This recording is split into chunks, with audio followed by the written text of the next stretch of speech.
Hello everyone, in this video I'll be translating and summarizing the latest Urdu broadcast by Imran Riaz Khan to make it accessible for our English-speaking audience.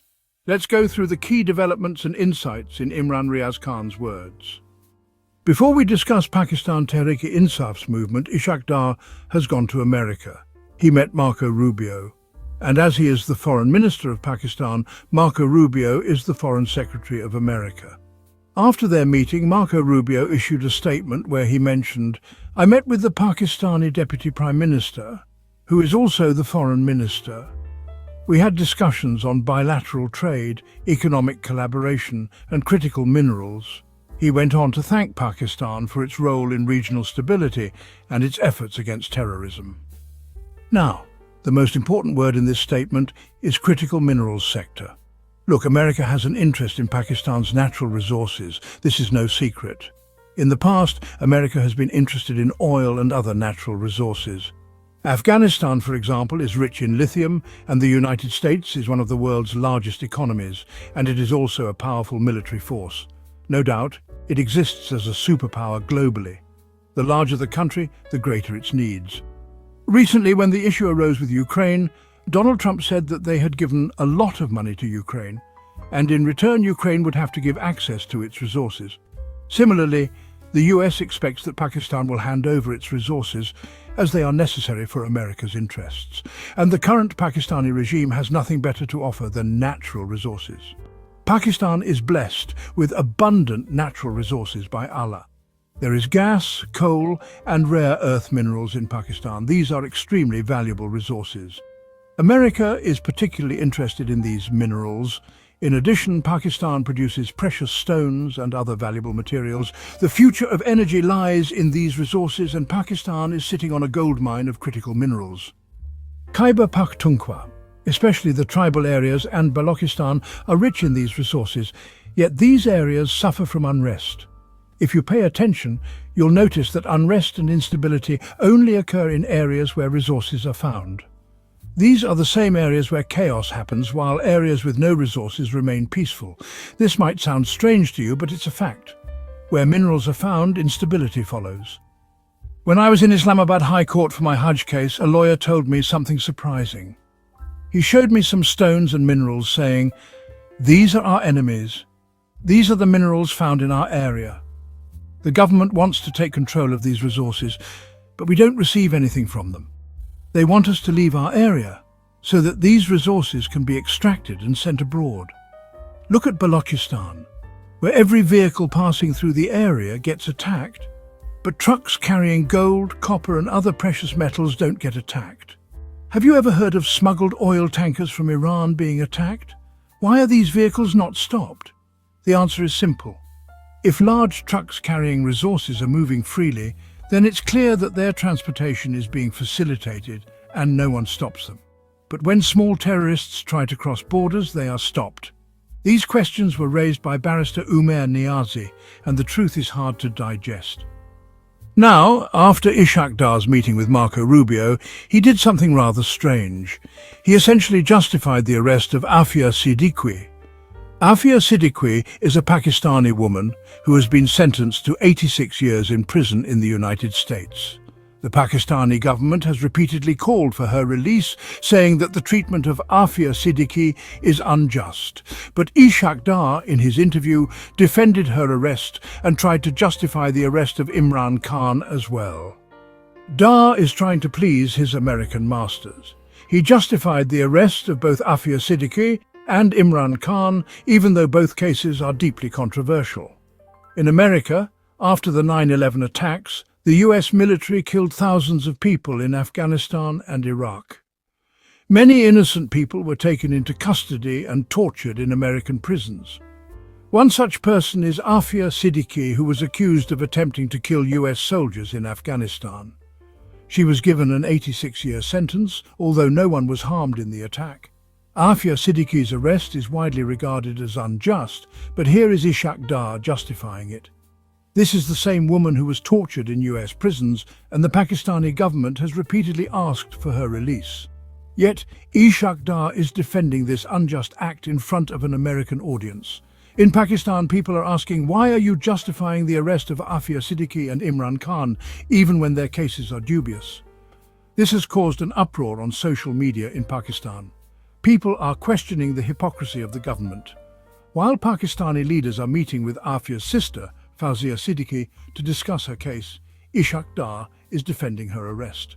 The public is outraged by the fact that Dar is making statements in favor of American interests while disregarding Pakistan's own stance on these issues. To summarize, the arrest of Imran Khan and the support for the American stance on Afia Siddiqui's case are two sides of the same coin. Ishaq Dar's actions are seen as pandering to foreign interests while undermining Pakistan's national interests. A case was filed against you and everything happened. Sir, it was your government on May 9th, 2023, when you arrested Imran Khan. In retaliation, protests broke out and everything happened as a result. After that, on August 5th, you arrested Imran Khan again. It was your government in Pakistan. It was under your government that the May 9th incident took place in Pakistan. Under your government, the November 26th massacre also occurred in Pakistan. So, Dr. Sahib, you cannot escape from these things, you cannot hide. Wherever you go in the world, you will be questioned. If not today, then tomorrow you will find yourself trapped in these matters. On one hand, these are the things being reported globally, but on the other hand, Mr. Dar has done something quite strange and regretful. Meanwhile, Pakistan Tehreek-e-Insaf has increased its activities. And not just in Pakistan, but worldwide, there's data in front of me. In around 30 major cities worldwide, including Europe, America, Canada, Australia, and several other countries, including the UK, from July 27th to August 13th, PTI has announced a schedule for protest demonstrations. These are roughly 16 to 17 days. Is there any other political party in Pakistan capable of such a thing? Is Pakistan's military establishment a political force? If they wanted to, could they hold a protest in 30 major cities like this? No way. They would struggle to gather 10 or 20 people. Even getting people to stand in front of embassies would be a hassle. They would have to spend money, yet people wouldn't even show up.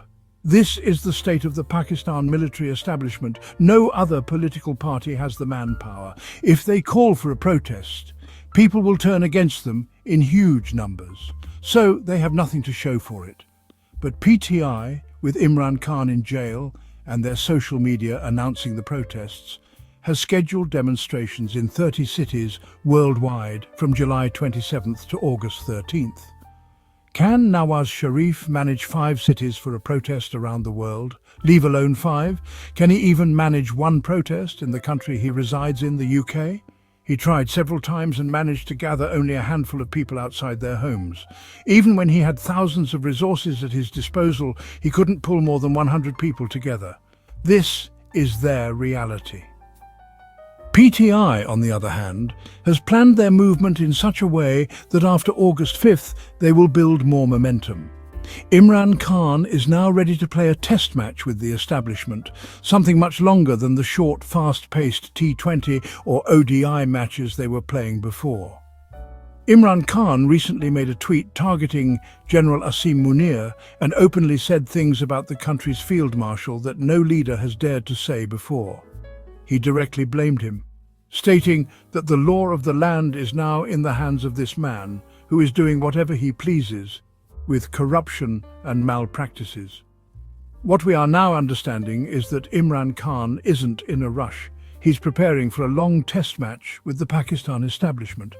Allah has granted him a long life. All these struggles, these personal fights, Imran Khan is heading toward them, and the establishment won't win. You can mark this down. The entire establishment, no matter how much they team up, cannot win in the battle for justice. Imran Khan will not lose in this fight for justice. Now, as things slowly unfold, certain admissions are coming to light. Javed Latif, a close associate of Nawaz Sharif, has actually admitted that Nawaz Sharif is just a tissue paper used and discarded by the establishment. He has always been a puppet, whether under Musharraf or, anyone else. Nawaz Sharif was always manipulated by the establishment, running from one crisis to another. And this is, honestly, the reality that is coming to light now. Captain Safdar has also revealed that Nawaz Sharif is merely a tool in the hands of the establishment. When Nawaz Sharif lost the election in Mansehra and later in Lahore to Yasmin Rashid, the establishment intervened, manipulating the election in the middle of the night to give Nawaz Sharif the victory. This is the reality of how Nawaz Sharif's so-called democratic process has always been compromised. In fact, Nawaz Sharif himself has never remained in Pakistan during difficult times. He has always fled abroad, leaving Pakistan when things got tough. Now, Imran Khan is confronting the establishment directly in Pakistan, which Nawaz Sharif could never do. On the other hand, Kamran Khan, a senior journalist, has been consistently praising General Asim Munir, but even he has been involved in this dynamic of, praising the establishment while criticizing political leaders. A journalist can have a personal preference, but it's also crucial to maintain a balance when criticizing political figures and institutions. Kamran Khan, while praising Asim Munir, has criticized politicians, forgetting that it was the politicians who built Pakistan, not the military. Military establishments have always sought to extract their own benefits from the situation, whether it's extending their tenure or securing positions abroad. Thus, the game being played in Pakistan is, quite complicated.